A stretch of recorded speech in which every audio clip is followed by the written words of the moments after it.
आदाब नाज़रीन, खिदमत में आपका हमारे इस चैनल में। जैसा कि आप जानते हैं कि कोरोना वायरस की महामारी की वजह से इस वक्त पूरे देश भर में लॉकडाउन लगाया गया है और इसी के चलते जिस तरह से आप जानते हैं कि रमज़ान का मुक़द्दस महीना दरपेश है, जिसको लेकर के कर्नाटका स्टेट बोर्ड ऑफ औक़ाफ़ की जानिब से एक प्रेस रिलीज़ जारी किया गया है आने वाले मुक़द्दस महीने रमज़ान के लिए चंद हिदायत जिसमें है। तो मैं आपको एक एक करके सारे नुक़ात सुनाता हूँ, जिसमें फ़र्स्ट जो नुक़्ता है वो ये है कि do not miss the fast unless there is a valid reason. बिना कोई जायज़ वजह के अपना एक भी रोज़ा ना छोड़ें। As usual 5 time prayers with Jamaat should be observed at home. Please do not visit the मस्जिद।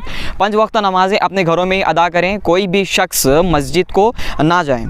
Similarly, all the members of your family only should also pray tarawih at home with jamaat and complete the tarawih in a short duration। आप तमाम लोग अपने घरों में ही तरावों का एहतमाम करें और जितना हो सके तरावों को जल्दी से जल्दी अदा करने की कोशिश करें। Never invite people living near your house for tarawih. Also, do not organize a musallis for tarawih by involving other families। अपने अड़ोस पड़ोस के लोगों को या फिर अदर फैमिली मेम्बर्स को अपने घर में बुला करके तरावी का एहतमाम ना करें, बल्कि अपने ही परिवार के लोगों के साथ तरावी अदा करें। Strictly avoid roaming, wandering outside during the days and nights of Ramadan। Ramzan की दिन हो या शब हो, बेवजह बाहर घूमने से परहेज़ करें। During the lockdown, do not make arrangements to awake the people for sahri by using the loudspeakers। Lockdown के दौरान लोगों को जगाने के लिए लाउड स्पीकर का इस्तेमाल नहीं कर सकते। Follow the instructions of the government with regard to buying and selling of goods. अगर आपको कोई भी सामान ख़रीदना है, इफ्तार या किसी भी दूसरी चीज़ों की ज़रूरत का सामान आपको ख़रीदना है, तो आपको सख्ती से सरकार की जानिब से दिए गए अहकामात को फॉलो करना है। Completing of the Quran in 6 days or 10 days during Tarawih at home or a musallis should not be organized। Muazzin or Imam of the masjid who are residing in the masjid premises can make announcement regarding the end of sahri and the beginning of iftar as usually made during the month of Ramadan। जिस तरह से आप जानते हैं कि रमज़ान के महीने में मसाजिद में जिस तरह के ऐलानात किए जाते हैं इफ्तार के वक्त को लेकर के, सहरी के वक्त को लेकर के, उस तरह के अनाउंसमेंट्स अगर कोई मस्जिद में मौज़न या इमाम पहले से वहाँ पर रह रहे हैं उस अहाते में, तो वो इस तरह के ऐलानात बिल्कुल कर सकते हैं।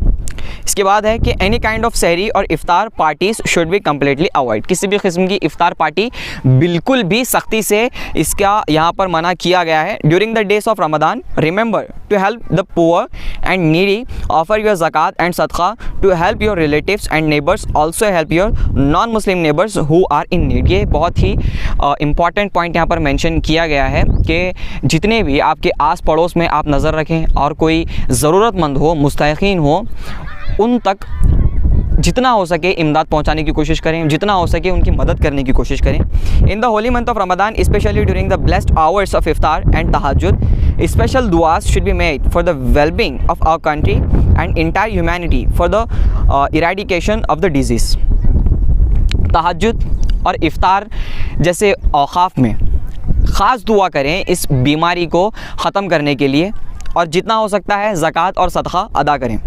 Parents, guardians and responsible members should stop their children and people under the influence from any activity that can harm the interest of the country and community।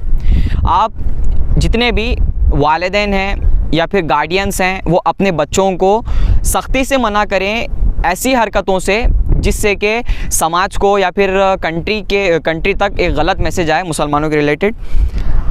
Youths are especially advised to not roam around in 2-wheelers or 4-wheelers during the night time and not to wheeling। It is strictly prohibited to go outside। Any violation of law will result in strict action from the police।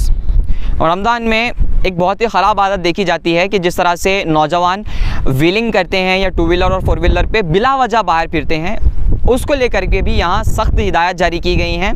वैसा करने वालों के ऊपर strict से strict action लिया जा सकता है। तो ये सारे पॉइंट्स हैं, ये सारे नुक्ते हैं जो कर्नाटका स्टेट बोर्ड ऑफ औक़ाफ़ की जानिब से जारी किए गए हैं, जिनका फॉलो करना तमाम मुसलमानों के लिए काफ़ी ज़रूरी है। Burial grounds is about 5,675 and Eidgah is about 1,679, Ashur Khana is about 4,648, madrasas and hostel is about 1,237. Shadi malls is about 206. Talim Khana and others is 4,329. Why I have given this figure? All these places people are staying for praying to God in the holy month of Ramzan. So I request all these people who are already there in this institution should keep a distance and keep close up to the end of May 3rd. After May 3rd, basis of the Ulama Ikram, thoughts of all Ulama Ikrams of the Jamaat and Amir Sharia guidance, again we will come back to you. Till such time, all mosques, dargahs, Kabristan, everything, Ashur Khana, Talim Khana should close, lock down strictly. There is no compromise in this. So let us go forward.